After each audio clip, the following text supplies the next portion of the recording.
Noswaith a gyfeillion, croeso i'r Pierhead ag I Darlith Flynyddol Canolfan Llywodraethiant Cymru, Prifysgol Caerdydd. Mae'r gyfres hon o ddarlithoedd yn uchafbwynt yn ein calendar ni fel Canolfan, a da ni'n hynod o falch bod yna gynifer ohonoch chi yn ymuno hefo ni unwaith yn rhagor eleni. Croeso, welcome to the annual lecture of Cardiff University's Wales Governance Centre. We're grateful that so many of you have chosen to join us on what is a filthy night out there for what promises to be a very special edition of this annual lecture series. As the Llywydd has just pointed out, this year we've been marking the 25th anniversary of the establishment of Wales's democratic legislature, what is now known as the Senedd, and it's an anniversary that's been quite rightly marked in various events and discussions.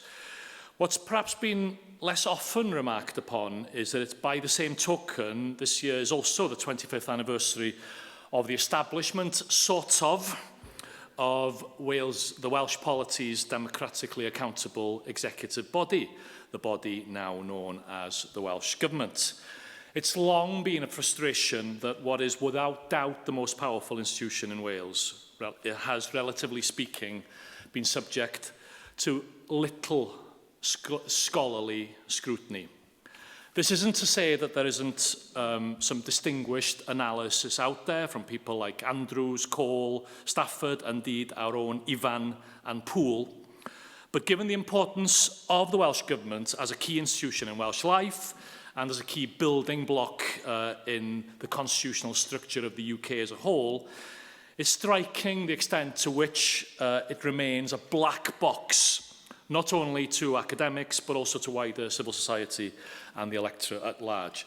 Which is why we were determined on this, the 25th anniversary of the establishment of something approximating the Welsh Government.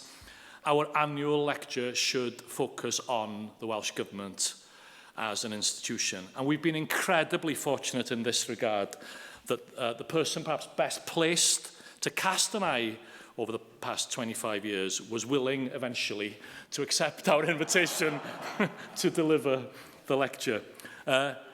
Jane Runeckles' name is not widely known outside political circles, a situation which I think she's intensely comfortable with. Nonetheless, as Ellen was saying earlier, she's been a very active part of our nation's political and civic life for over 2 decades. And for much of that time, she's played an absolutely central role. She served 3 First Ministers, and most latterly, she was the Chief Special Advisor for Mark Drakeford.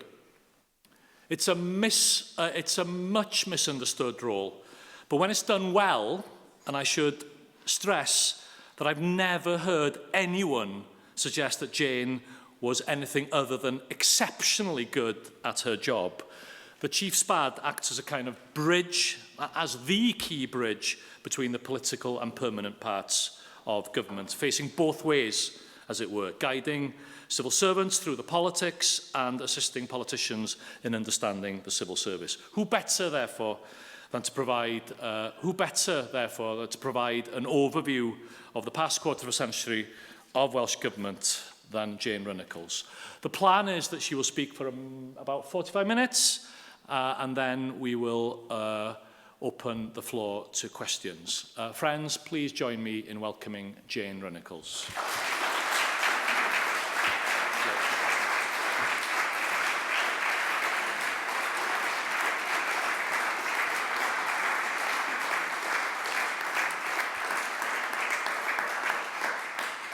I don't need to say anything now. Richard's just explained exactly what I was about to tell you in the next 45 minutes.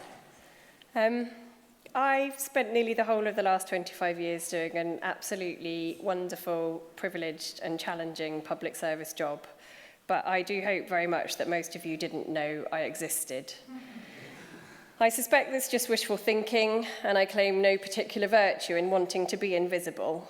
I merely want to describe to you why this slightly uncomfortable figure is standing here this evening. So why did I end up agreeing to do it? Partly to prove to myself that I can, and apologies to all of you if that doesn't go well. Partly to move on from my identity as a special advisor, but largely because I hope I do have some useful reflections on the last 25 years. I'm also extraordinarily conscious of a criticism I know I've frequently expressed. Why is it mostly men who think they have the right to speak about their experiences? Being here this evening is an attempt to stand up to the responsibility that I have as a woman to acknowledge the part I've played in this story. And having talked myself into being here, I've thought a lot about whether I should attempt to give you a historical record or personal reflection. I don't feel qualified to give you an academic lecture, nor confident enough to spend 45 minutes talking about myself. So instead, I'm going to show a bit of learning from my political masters, fudge it, and do a bit of both. What makes me qualified to be here? The last 25 years are synonymous in Welsh politics with 25 years of Welsh devolution. 25 years on the journey of the Senedd as an institution, 25 years of Welsh Labour political leadership, and 25 short years in the history of Wales as a nation and its part in the United Kingdom. Except tangentially, I'm not going to talk about any of that. Some of these stories are well told by others, and others I don't want to talk about. Instead, I'm going to talk about 25 years of the Welsh Government. How far have we developed from a small and some would say inconsequential outpost of Whitehall? I hope I bring a unique perspective to this question for 3 reasons. First, because there are very few people who've been at the coalface for all of it. Second, because I'm not a politician. And lastly, because I wasn't a real civil servant. I definitely don't have a monopoly on longevity. The person more qualified than I to talk to you is one of my former bosses, Mark Drakeford, who unfortunately entered the room shortly before we started. He's worked in the Welsh Government for longer than I have. As Rhodri's senior special advisor, he saw the world through the same prism as me. Were he standing here, you'd get a number of things. A wonderfully crafted speech, a considered academic analysis of some big picture ideas, a thought-provoking set of questions, and a heartfelt political ideology woven through to a poignant conclusion. Of all the jobs Mark has done, probation officer, youth work, academic, special advisor, politician, and government minister, my bet is that being a special advisor is the one he enjoyed most. However, we're on the verge of Mark having spent more time in the Welsh Government as a minister than a special advisor, and what that means is that you'd be getting a view of the Welsh Government from a politician. He won't want to admit that. My second point of difference is that I'm not, have never been, and have no intention of ever being a politician. The longer I worked with them, particularly ministers, the more respect I have for anyone who had put themselves through that as a career. It certainly wasn't for me. The final reason that I'm able to provide a unique reflection on 25 years of the Welsh Government is that I wasn't a real civil servant. There were a few civil servants, real or otherwise, with the length of service to be standing here talking about the last 25 years. But as I'll come back to, good civil servants are very special. They dedicate their lives to public service without any real opportunity to speak about their experiences. And even if those opportunities presented themselves, the best of them rarely take them. Being a special advisor for nearly all of the last 25 years is what makes me uniquely placed to talk about it. So what is a special advisor? I've always found this a really, really difficult question to answer. I guess not because I can't explain that special advisors are, in the words of the Institute for Government, political appointees hired to support ministers, but because the next question is always, what do you actually do? If you're genuinely interested in the answer to that question, you'll find my best effort in the evidence I gave to the COVID inquiry in February. I spent a very long time worrying about how best to answer it, though, an irrational and ill-disciplined amount of time considering how long I'd been doing the job. The Institute for Government says special advisors are appointed as temporary civil servants. They can be policy experts, recruited for their expertise in a particular field, or media advisors who present their ministers' views and influence how policy is communicated to the public. I don't think I fit into any of that description. Instead, I think I became, over time, a bridge between the politics and the civil service machine, an experienced spotter and solver of problems, and definitely a mediator. I developed an expertise in the mechanics of the Welsh Government, but I'm not a policy expert. I'm also about as far from a media advisor as you can possibly imagine. One of the ways that I've personally been able to do this job for so long is because I've actively stayed away from social and news media and journalists. Before all my previous comms and media special advisor colleagues take offence, I remain in awe of the skills they possess and the world in which they operate, but it remains a mystery to me. What I'm trying to say is that it's a strange job that no two people will undertake in the same way, and nor should they. The ministers you work for require different things, and people bring distinctive talents to the table. The First Minister needs a team of different skills, and I take enormous pride in the team Mark and I built to serve him and the Welsh Government during my time as his Senior Special Advisor. I said earlier that I hoped many of you didn't know I existed. It's partly because I have no desire to be in the public eye, but the more serious explanation is that my responsibility was to enable and make things happen for democratically elected individuals upon whom the burden of decision-making falls. They are directly accountable to the Welsh public, have the unenviable task of delivering for them, and the foremost responsibility of a special advisor is to respect both this and the civil service who are there to advise them to achieve it. I strongly believe special advisors are crucial to the effective functioning of government. We could have a debate about the politicisation of the civil service or the benefits of the system in the four nations of the UK versus the more politically appointed system in the US. Neither of these things are relevant to the point I'm making. The important point relates to four words ingrained like a stick of rock in every civil servant: integrity, honesty, objectivity, and impartiality.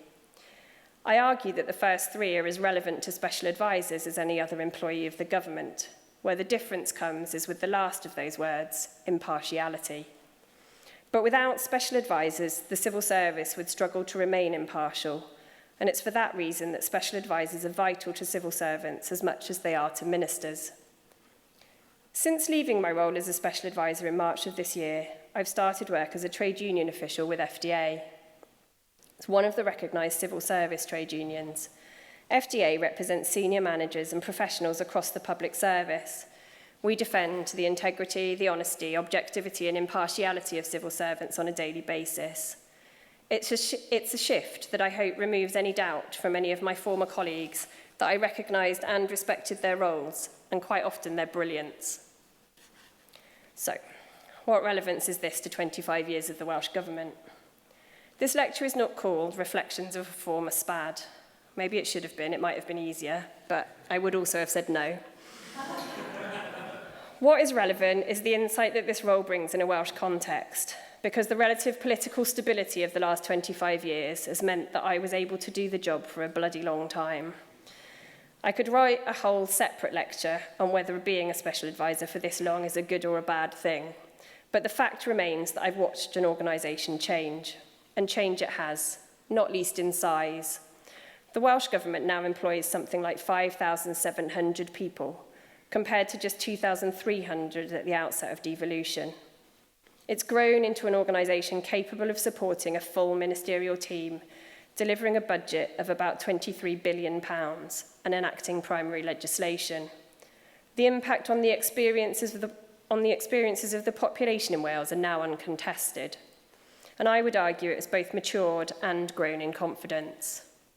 But what's the biggest influence on those changes? I've identified 5 interconnected factors. The easiest to identify is Senedd terms. We're now in the 6th Senedd term, and each of them is characterised by different political arrangements designed to provide stability of leadership. The voting system has, and under the post-2026 model will continue to require, different political parties to work together in a way which is alien to those used to operating in a Westminster context. All of these have, by their very existence, influenced the way in which the Welsh Government has operated. Possibly the next easily identifiable factor is first ministerial tenure.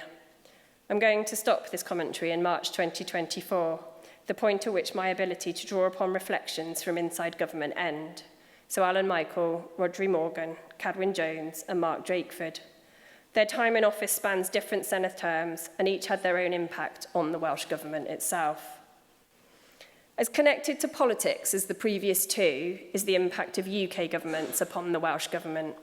The obvious distinction here is the period between 1997 and 2010, when the UK last had a Labour government, and between 2010 to when I left government in March of this year. Next is the constitutional landscape in Wales post the referendum in 1997. The 1998 settlement through to the changes made by the Government of Wales Act 2006, the period leading to the referendum in 2011, between 2011 and 17, when the last Wales Act was enacted, and from 2017 to the present day. Their impact on the Welsh Government is in some senses obvious, but there are influences to explore. Finally, changes to the civil service, its size, make-up and leadership. The Welsh Government has experienced 5 permanent secretaries since the opening of the National Assembly for Wales in 1999, 6 if you include the tenure of Rachel Lomax during the 97 referendum. Is there anything we can learn from them and the evolution of the Welsh Government? These threads run through the remainder of this lecture. In 1997, the civil servants in the Welsh office were adjusting to a new UK government. They helped in the preparations for a referendum and the legislation that was to follow. The 98 Act transferred most of the functions of the Secretary of State for Wales to the National Assembly for Wales as a corporate body, so Welsh office officials were undertaking logistical tasks for the creation of the Assembly, as well as the functional duties they had assumed during the previous 30 years. Cross-party working has been evident from the beginning of this story.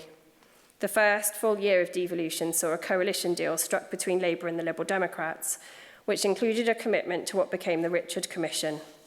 This and an all-party group to look at the Assembly procedures within a year of the story beginning point at the early cracks in the corporate body structure. The National Assembly for Wales civil servants at this point had one employer, but were required to serve very different interests, causing confusion and some very real difficulties. I've heard Lawrence Conway, variously the first head of Cabinet Secretariat, Cabinet Secretary and PPS to the First Secretary, later First Minister, describe this time. He explained that there was a survey carried out in the first summer and that the overwhelming reaction of civil servants was that the arrangements were ridiculous. For the civil service, that's about as damning a judgment as you can get. The various demands were constantly pulling them in contradictory directions. Watching the resignation of Alan Michael during my first 6 weeks into a 3-month contract in the Labour Party group office gave me my first taste of the life of special advisors. The team of 4, one of whom's here this evening, 2 of whom are here this evening actually, the team of 4 were ejected almost literally from the 5th floor of T. Howell and took refuge in our office on the 3rd for the afternoon and then left the building without a job. Kate Edmonds and I were both equally unsure whether our employment would continue after that day, but both of us were still there in March 2024 when Mark stood down. The instability of political office was a feature that, somewhat ironically, considering how long we were there, continued throughout the next 24 years. By the time of the second Assembly term, 2003 to 2007, a de facto separation had happened between the executive and legislature, driven by both Lord David Ellis-Thomas as presiding officer and Rhodri Morgan as First Minister, who were keen to recognise the Welsh Assembly government as an entity distinct from the National Assembly for Wales, a position supported unanimously across the political divide. My first experiences of government began after the election in 2003, when Rhodri advertised, unusually, for 3 special advisors. I was interviewed in the old cabinet room in Cathays Park, and for those of you who haven't been in this room, it's very long and narrow. At this time, it looked as if it hadn't been decorated since 1965, when the Welsh office had been created, although it's equally possible that the decoration dated back to the 30s when it was built. Certainly, I'm sure, the long but very thin table does. Rhodri loved working from this room. Carwyn hated it. And Mark has never cared about his surroundings apart from the room temperature. I was interviewed by Rhodri, Sue Essex, Andrew Davis, and the then head of personnel in the civil service. I'd applied to be the special advisor with a view to covering the environment, planning and countryside portfolio. I qualified as a town planner from Cardiff University in 1998, although never practised. I was successfully appointed and I took up post working to Carwyn Jones, the then Minister, and to the Minister for Assembly Business at the time, Karen Sinclair. I hadn't supported Rhodri in either of his leadership efforts. At the time, I was a young English female student, probably in every manner a New Labour hack. It really struck me after he passed away quite how lucky I'd been that he gave me a chance. It says far more about him than it does about me. Rhodri's leadership wasn't in your face, it was far more subtle, and it taught me what I often reflect on as being the most important lesson I've learnt throughout this whole period. To do nothing is quite often harder than doing something. As an early 30-something, the frustration I used to feel about the fact that things had to be done now was very real. In a political sense, Rhodri was the master of patience, and 9 times out of 10 he was right.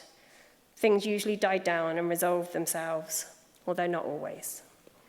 There was the infamous occasion in 2004, which Rhodri described in his memoir, about him not being present to greet the Queen at the Royal Welsh Show. Rhodri arrived late, and the opposition were describing this as another gaffe, suggesting that it was an insult to the Queen and an embarrassment for the people of Wales.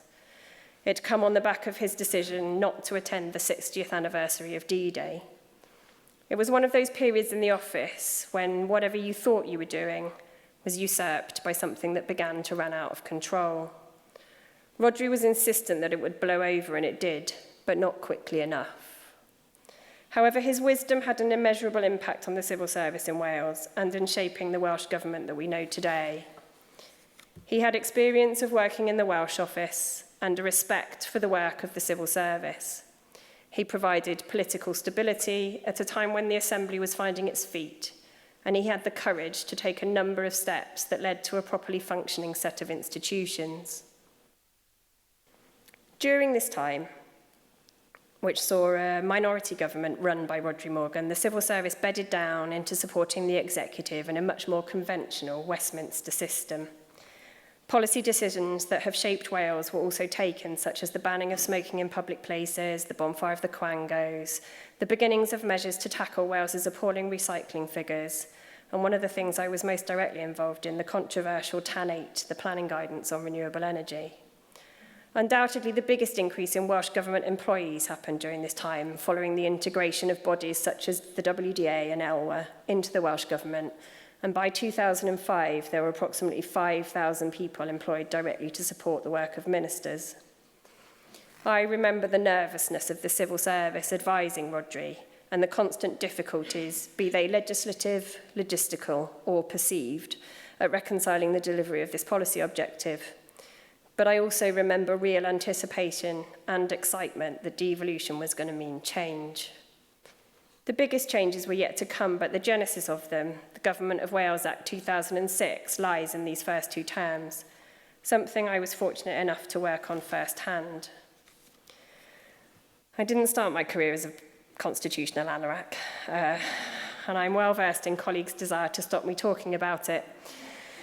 But the bearing of the constitutional landscape on the ability to govern effectively has become my pet subject. In fact, when I was preparing this lecture, a former colleague of mine who had asked to look over the text vehemently said to me, "It isn't a landscape, Jane, and if it was, nobody would pay to see it." I would argue all night long about how important a sustainable, coherent and functioning constitution is to enable the Welsh Government to be able to properly deliver for the people of Wales. Anyway, I had the privilege of sitting on the civil servant benches in the House of Commons and the House of Lords while the Government of Wales Act 2006 passed through its parliamentary stages. I sat with my opposite number from the Wales office through hours and days and months of meetings in windowless rooms with policy officials and lawyers talking through the details of every single clause.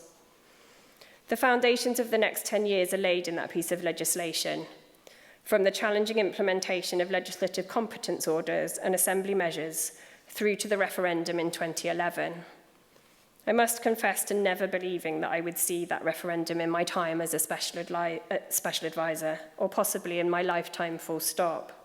The political context made it feel like an irrelevance. It's difficult to imagine now, but even getting rid of the corporate body structure was a big political struggle, certainly in some Labour quarters. The third term, between 2007 and 2011, saw the second coalition government, the One Wales government between Labour and Plaid Cymru. The civil service had some experience of working to a coalition between 2000 and 2003, but the combination of the implementation of the 2006 Act and the scale and ambition of the coalition agreement meant significant changes for the civil service. It came on the back of months of political speculation about the future for a rainbow coalition. I was the only special advisor who stayed in government during the 2007 Assembly election campaign as I was pregnant. All of my colleagues had resigned to work on the election and left me a lonely figure in many respects because the civil service had been working on access talks with opposition figures. The expectation that we weren't going to be there after the election was very, very real. In the end, the Plaid Labour coalition was relatively straightforward to service for officials. While there were ministers from different parties, civil servants are infamously good at providing the best advice they can to whomever they serve. But working with Plaid Cymru special advisors during this period was novel for me. Although they'd been Liberal Democrat special advisors during the first term of the Senedd, I wasn't in government at that time, and had only experienced the cooperation necessary across the political divide second-hand or through the frustrations of trying to agree a whip for the Tuesday's business on the floor of the Assembly chamber, only to find out that the Liberal Democrat group of 6 couldn't agree a position at their weekly meetings. I was reminded, however, ultimately the Lib Dems never failed as a group to vote in favour of government positions. Towards the end of Rhodri's time in office, I worked with Plaid Cymru special advisors on a number of Assembly measures. The complications of political sensitivities around the coalition agreement, the system introduced by the 2006 Act, and the novelty of cross-party governing led to some interesting meetings. Sometimes I would walk back upstairs and say to Mark that there was no way we were ever going to get agreement, but we did. It's the experiences I had at this time that served me best for the negotiations that led to the signing of the cooperation agreement with Plaid Cymru in 2021, and certainly with its implementation. Learning to listen and to properly understand the motivation of others, balancing that you aren't always going to be able to deliver 100% of your own priorities with the red lines that need to be drawn. All valuable lessons in any walk of life, and ones that I hope are serving me well as I move into life as a trade union official. The first 10 or so years of the Welsh Government coincide with the UK Labour government. Coincide's the wrong word, because clearly it was the Tony Blair government in '97 that held the referendum and passed the legislation to make it possible for there to be a National Assembly for Wales and the Welsh Government as we know it today. In the early years, Rhodri used to meet with the Secretary of State, Paul Murphy and then Peter Hain, weekly. I don't recall engagement between Carwyn and Conservative Secretaries of State in the same way, and the relationship between Mark and Simon Hart during COVID was the subject of some scrutiny during the inquiry hearings in Wales earlier this year. From a special advisor point of view, I was on the phone to the Secretary of State special advisors all the time during my first period in government. During Rhodri's time, I also used to travel to London on a Friday once a month and attend the special advisor meetings in number 10. We behaved as a team across government, Wales and UK government, Wales and Scotland. It didn't mean we always agreed, but we did have open dialogue. Possibly inevitably, these relationships had all but evaporated by the time I returned in 2015. You could put that down to straight politics. A Labour government had been replaced by a Conservative one, and you wouldn't have expected Labour spads to be invited to a Tory party special advisor meeting. But the removal of the informal lines of communication means that the reliance upon the civil service to keep those relationships going becomes more important. Aside from the paternal and political relationships that are well documented, the biggest impact of the 11 years that the Welsh Government operated under the previous Labour government was an increasing budget, from approximately £7 billion in 1999 to £15 billion in 2010. That growth, combined with increasing responsibilities for both the executive and the legislature, allowed for the development of new, distinctly Welsh programmes such as Flying Start, and broadened experiences across the organisation, in turn building capacity and resilience. The fourth term,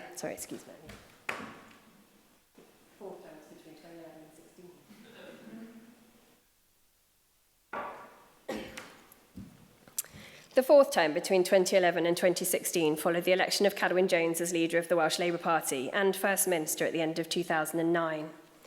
The emphatic referendum at the end of the previous Senedd term meant that the complications of the ELCO process were not a feature of this period, and the election results in 2011 saw Carwyn lead another minority government. Cards on the table. I didn't vote for Carwyn Jones and his leadership effort in the same way I hadn't supported Rhodri Morgan. Are you starting to sense a pattern? Very early on in my time working for him in 2003 or 4, I travelled with him to London to meet with Margaret Beckett, the Secretary of State for the Environment at the time. We went to a meeting with her, her special advisors and several civil servants from both the Welsh Government and DEFRA. We came out of the department, and as we were heading back to Cardiff, Carwyn said to me something along the lines of, "Wow, her special advisors were so sycophantic. How can she expect to get any real advice from them?" I cannot say thank you to him enough for this sentiment, as it allowed me the confidence to question, to push back, and to challenge in a way that I'm not sure I would have felt able to otherwise. I didn't stay and work for Carwyn when he became First Minister. Most of the rest of Rhodri's team of special advisors did. This is very unusual in a Whitehall context, but it's become a feature of the special advisors in Wales and Scotland over the period of devolution. Mostly, this is because they're appointed by the First Minister and aren't therefore as vulnerable to reshuffles as special advisors in the UK government. What I did do was help Carwyn prepare for his first cabinet and his first special advisor team. I didn't realise until after the 2021 election that post-election, be that internal party or general public elections, are really horrible. They're really tough on everyone involved. You've got knackered politicians, knackered special advisors and nervous civil servants waiting to know who they'll be working to. The tiredness is quickly replaced by over-enthusiasm to deliver. In my view, this is a dangerous combination and one that should never be underestimated. The impact of and interest in reshuffles by the civil service continues to be a source of amusement to me. For an organisation that's set up to serve the government of the day, whatever that looks like, the sense of discombobulation that they bring is real. Sometimes the Welsh Government has shown enormous flexibility in reorganising itself to sit alongside new ministerial portfolios. On other occasions, there's been considerable difficulty in realigning the work of officials to ministers. It's shown its ability to adapt in some of the hardest times, COVID included. And yes, staffing is rightly a matter for the Permanent Secretary. However, the structures that sit under him or her are crucial for the effective lines of accountability that the civil service relies on to support and implement ministerial policies as effectively as possible, and these haven't always been right. Carwyn inherited a very difficult economic landscape compared to one that had presented itself to Rhodri 10 years earlier.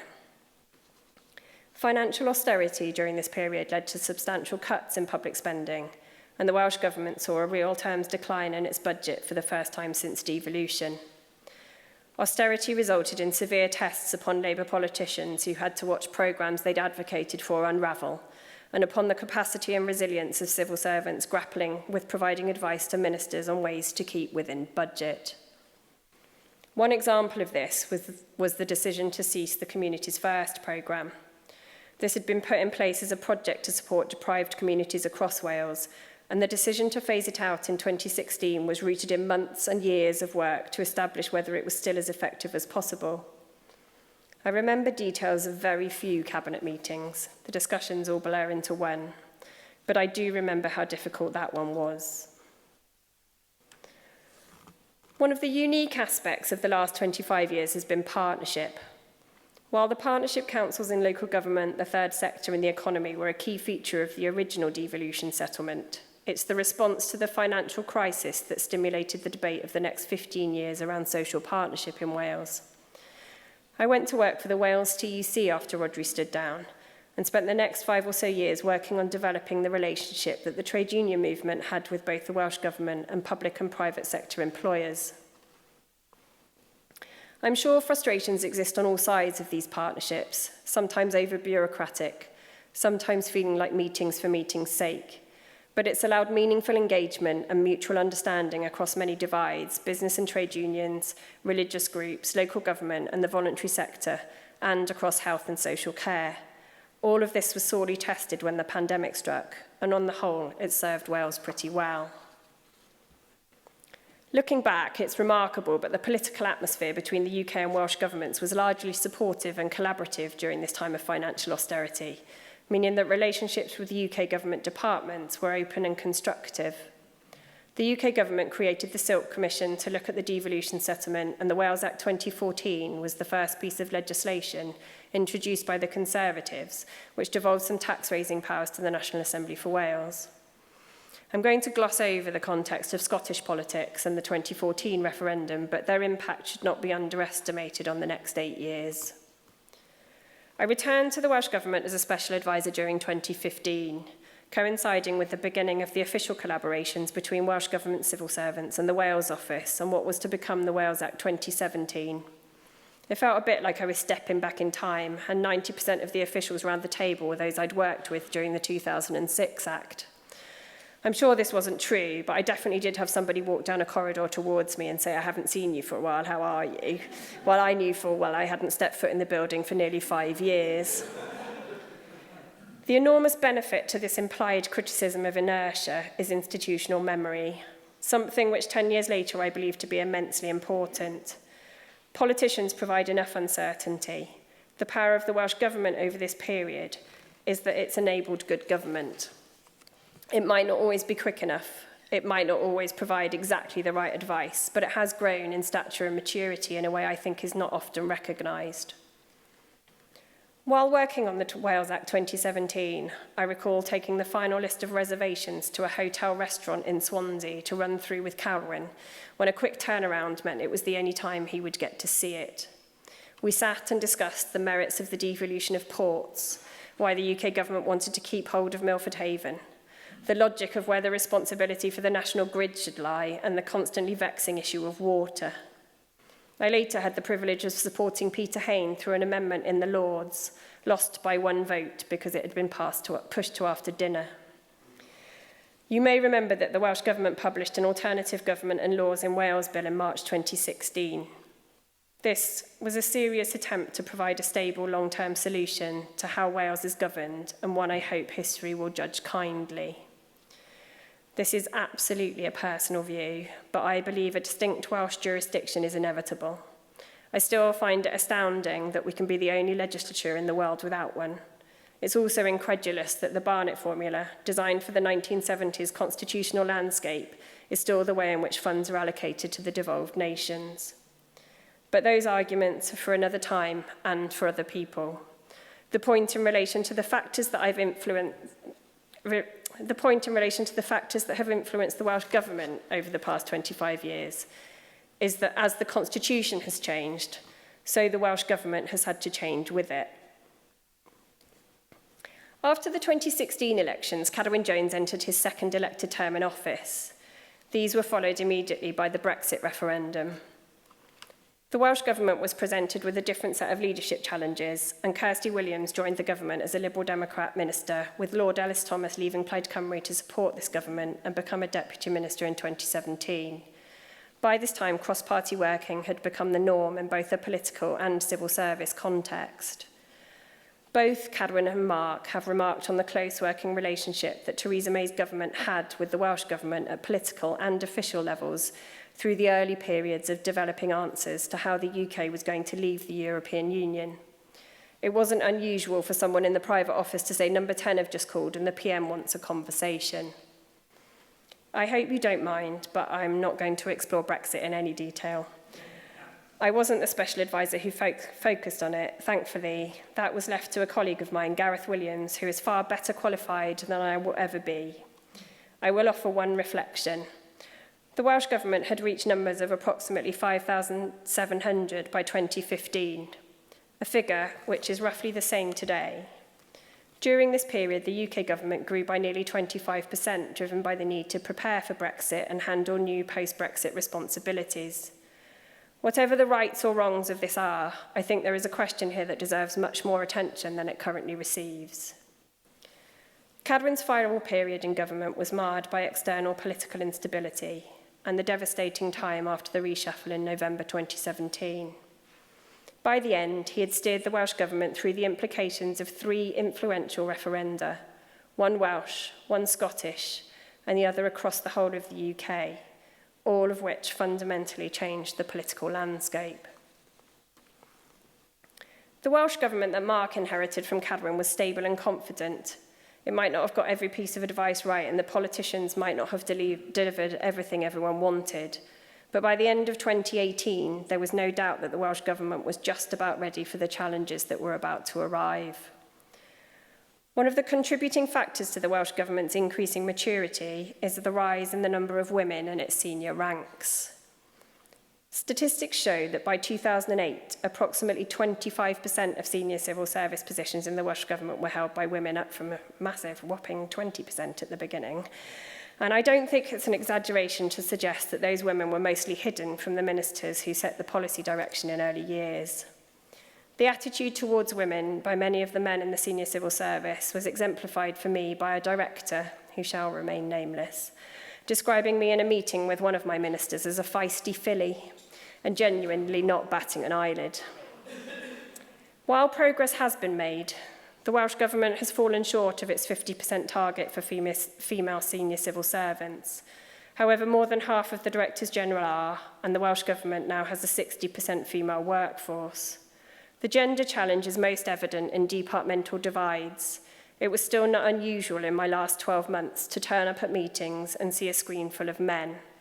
But these experiences were limited to certain parts of the organisation, and I know that Andrew Goodall, the current Permanent Secretary, is alive to this failure. My apparent silence on the visibility of other protected characteristics in the Welsh Government workforce is not to downplay them. The challenges of the workforce not fully representing the population it serves continue to be real. But I believe that the Permanent Secretaries over this period have had an impact on the Welsh Government well beyond the visible and the measurable. They fundamentally have an impact on the culture of the organisation, and this culture has shifted over time. At points, it's been supportive of its political masters, and at others less so. They also have an impact on structure. I alluded earlier to the flexibility of this structure to deliver ministerial priorities, and I still have a nagging thought in the back of my head that the DG structure introduced into the Welsh Government during Carwyn's time in office removed some of the visibility and accountability to ministers that had been allowed under the previous system. I do wonder if it is a system better suited to Whitehall departments. And finally, Permanent Secretaries have an impact on priorities, not explicitly. The political priorities rightly shape the programmes of government, as does the budget available and the political landscape more generally. But does the culture, structure and capacity of the organisation impact on priorities? Inevitably. It's absolutely right, in my view, that the impartiality of the civil service is protected and that staffing matters must therefore fall to the Permanent Secretary, but it's wrong to overlook the impact that they've had on the shape of the Welsh Government. With the public inquiry into COVID-19 still ongoing and the legacy of the pandemic still very real, it's impossible to reflect adequately on how the Welsh Government adapted to a crisis of this scale.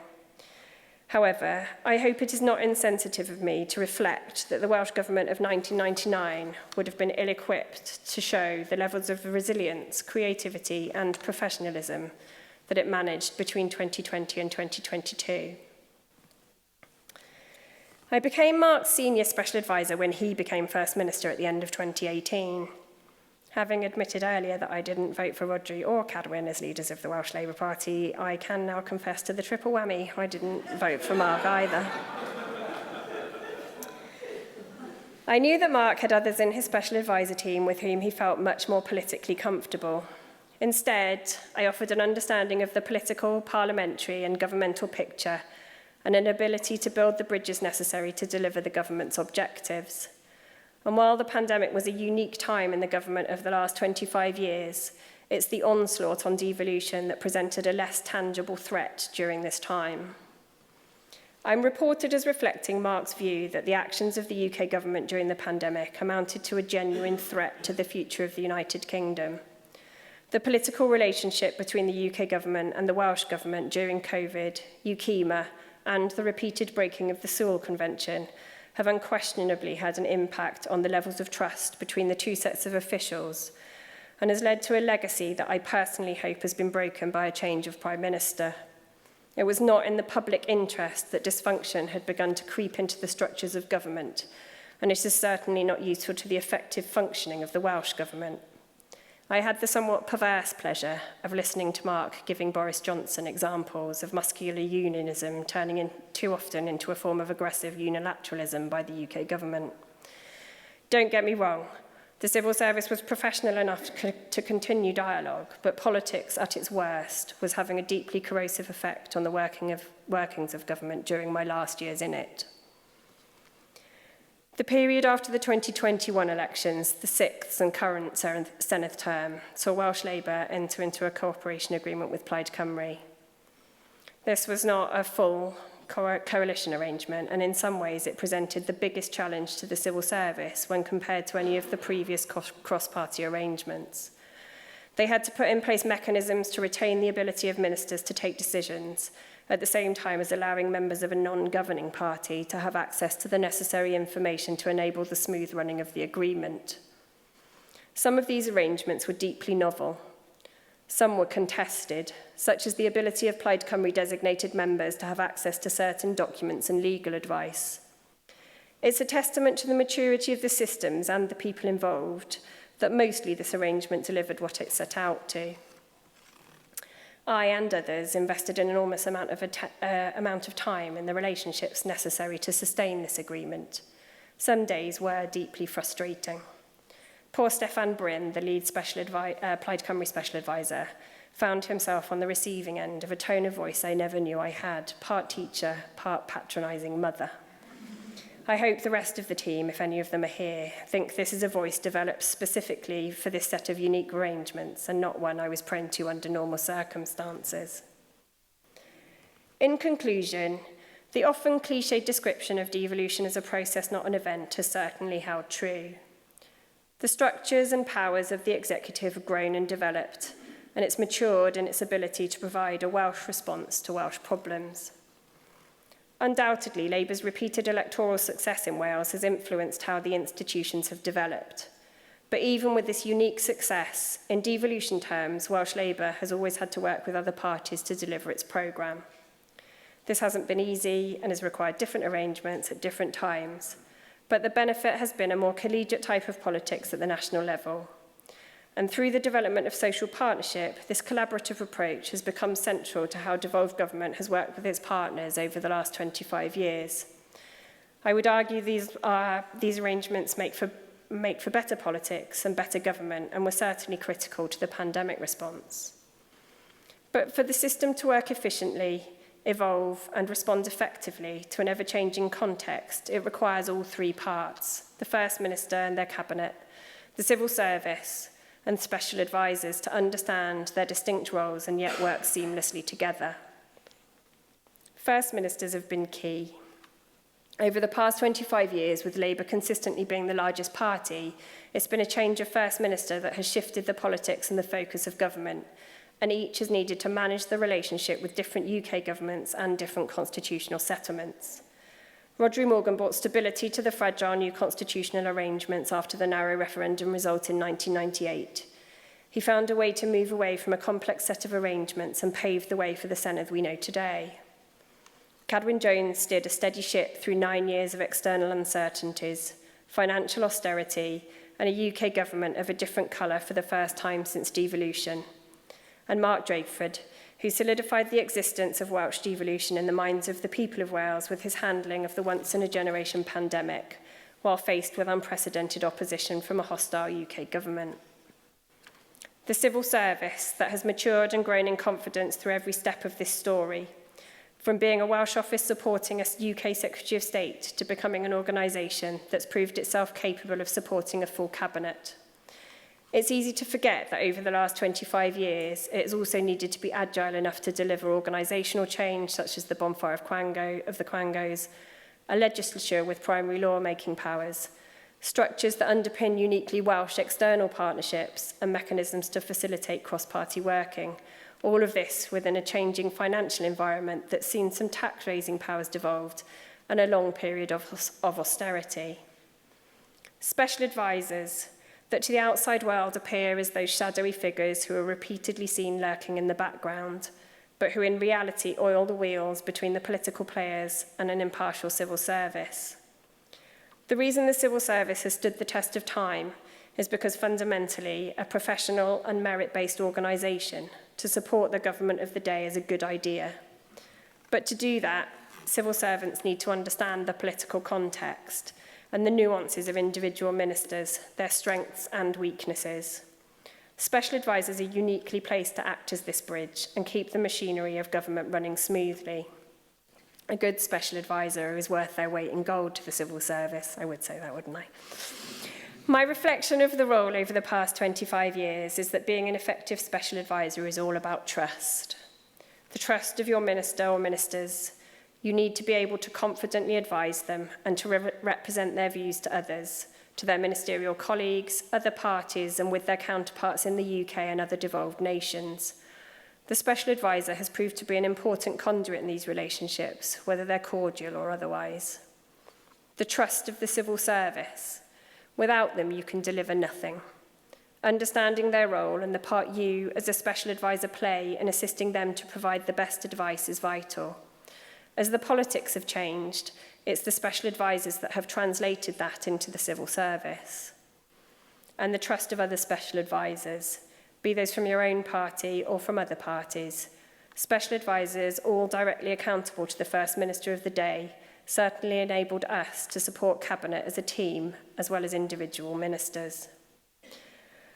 Finally, no one has a crystal ball, and just as I wouldn't have predicted that the Senedd and Welsh Government would have evolved as far as they have when I started out my journey in the year 2000, I would also defy anyone to predict the story of the next 25 years. There are a few questions that can be confidently asked, and I will leave you with a few.